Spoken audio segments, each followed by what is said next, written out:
Ho has fet bé. La veritat és que ho has fet molt bé.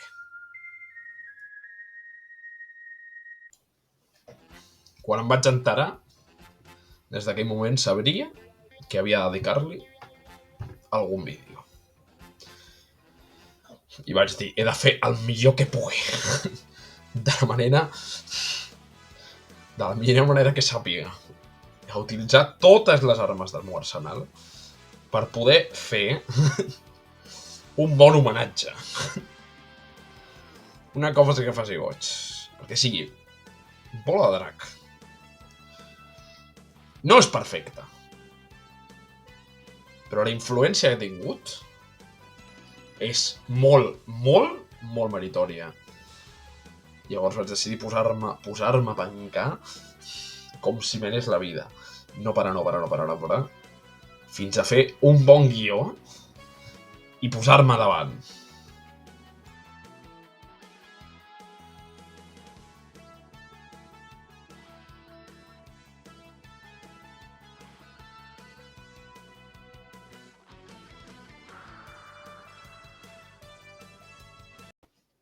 Aquest senyor va tenir un impacte en l'anime evidentíssim. I Bola de Drac, encara que no sigui perfecta, és un 7 o potser un 8. Depèn d'on estiguem. Per exemple, GT és una altra història. Però una cosa que m'agrada és que el creador, per exemple, ens admeti. La veritat és que aquest esquema general del món el vaig fent acabar Bola de Drac, per tal de donar-hi coherència. Jo sóc els primers que pensen en la història, o sigui, dels primers que pensen en la història, i que després queden un rerefons perquè encaixi. Per això el món de Bola de Drac és tan estrany. Perquè sí que està pensat, però no és la primera cosa que es pensa. I és sorprenent que els llibres com aquest, com els compendis, no li donin sentit i li donin com una dimensió al llibre. En aquest. Però és una cosa que m'agrada, que com a mínim el tio era humil, o sigui... De dir... No sé com explicar-ho, o sigui, a l'inici d'aquesta sèrie de Bola de Drac, l'original, que és la més... La que té més a veure amb la comèdia, realment. És potser la meva preferida, Zeta també m'agrada, però... Original és... Té un algo, té una cosa, i ara que estem aquí, us vaig explicar com vaig tenir el primer contacte amb la sèrie original. Puc trobar un mitjà de transport més ràpid.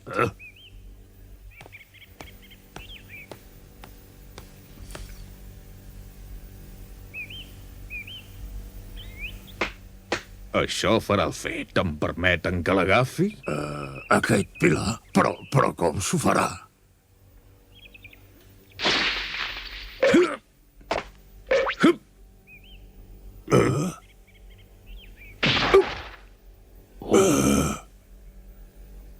M'han dit que 2.300 quilòmetres, oi? Bé, així doncs trigaré exactament 30 minuts.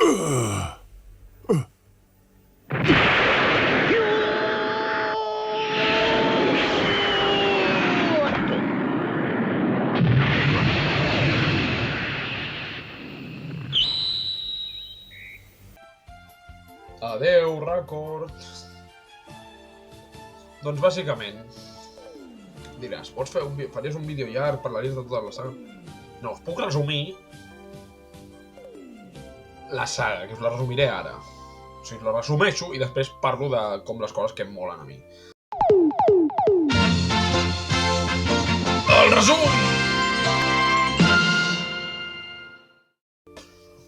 La sèrie original, deixeu-me que us digui, comença amb la primera saga, que és la recerca de les boles de drac. Aquí són on s'introdueix el Son Goku, bàsicament. I la resta de personatges, però principalment això se'ns ensenya que viu amb el seu avi i es creu que s'ha reencarnat en una bola de drac. Llavors, la Bulma, buscant les boles de drac per trobar nòvio. Trama real. En plan, s'emporta l'ou que busca les altres i pel camí es troben el Puar, el Yamcha i la resta de l'elenc, de l'equip. Després d'allò, les troben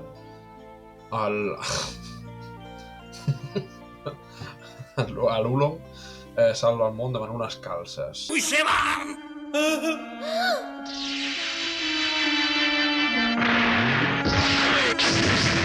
Vull que em donis les calcetes d'una noia!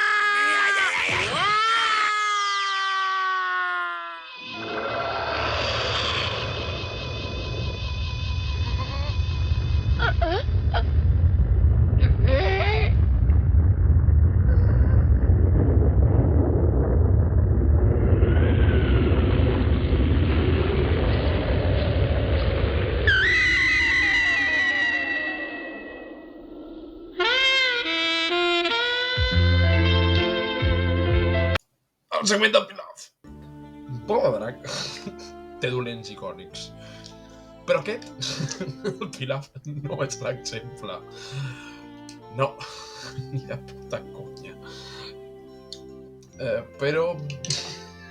que sé, em fa gràcia. O sigui,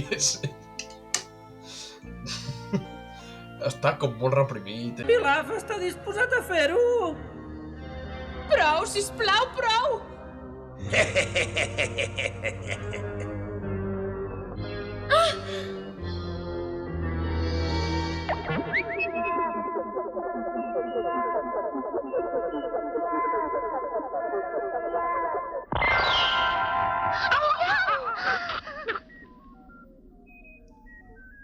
Què t'ha semblat, això? Vinga, digue'm on és la bola!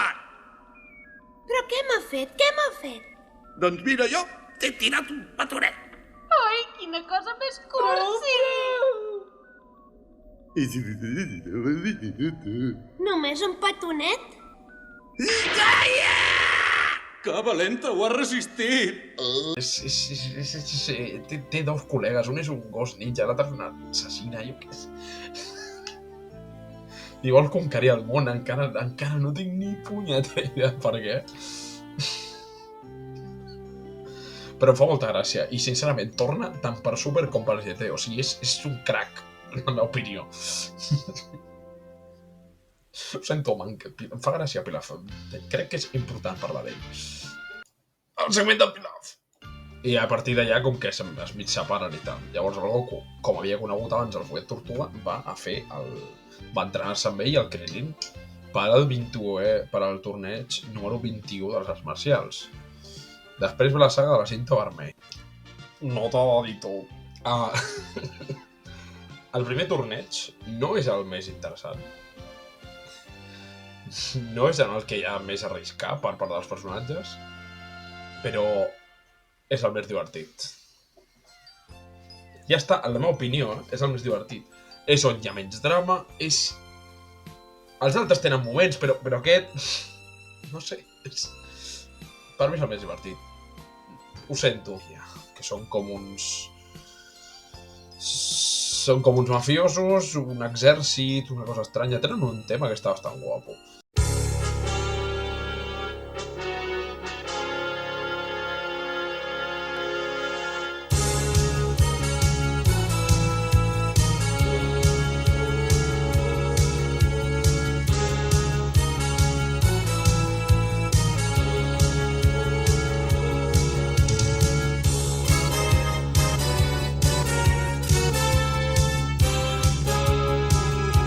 Però és això, o sigui, no són uns amics molt bons, de fet el Goku se'ls despatxa quasi tots sol.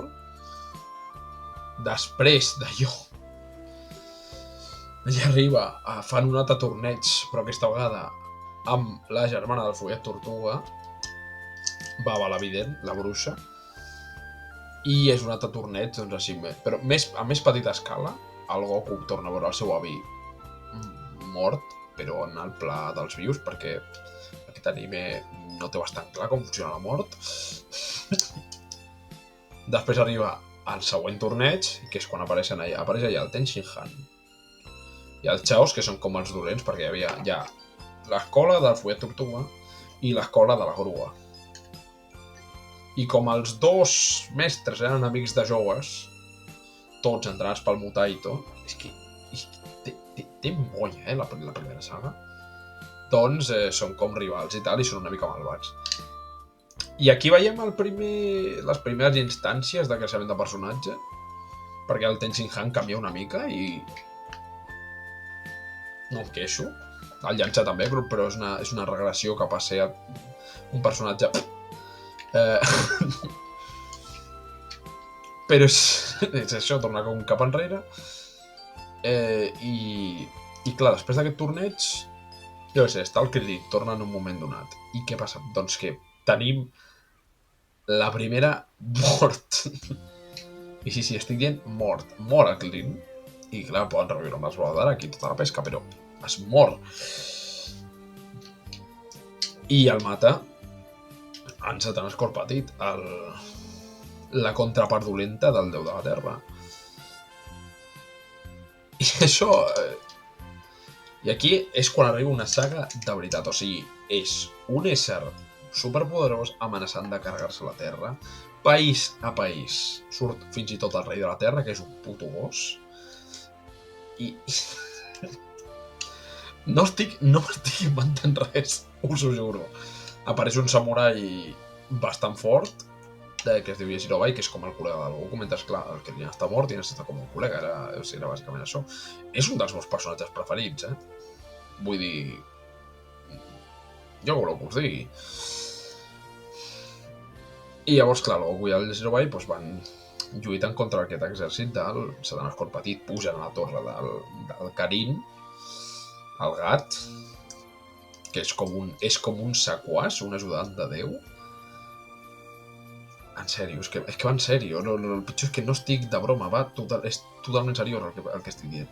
És així com ho estic explicant. Van allà, s'entrenen una mica més, fan una espècie de viatge en el temps, una cosa estranya, ficant-se dins d'un pot. A més, per cert, entremig d'això, durant la saga La Cinta Vermella, hi ha un crossover amb Doctor Slump. O sigui... Val? I llavors, a partir d'allò, doncs van carregant-se seqüars del cor petit, fins que el Goku es baralla contra el cor petit i la travessa per dins del cor i el mata. Només que abans aquest deixa anar un nou, que serà el Satan Escorpatit Júnior, o sigui, el cor petit de tota la vida, el que coneixeu de Z. Sí. I llavors, entre això, en plan, el Goku guanya tal, i es va entrenar amb qui? Amb el senyor Popo i Déu. I després hi ha un 23è torneig de les arts marcials, creixen tots els personatges, menys el Krillin, que segueix sent un tap. I ja està. I ja està, i després el Goku es casa amb la Shishi, però... era irrellevant la primera relació. L'única cosa que recordo així més o menys rellevant és que la Shishi, el seu pare, és un gegant, o sigui, literalment fa rotllo mateix 4 metres, tio, és enorme el seu pare. O sigui... I això, després com que es casen i tal, però molt irrellevant.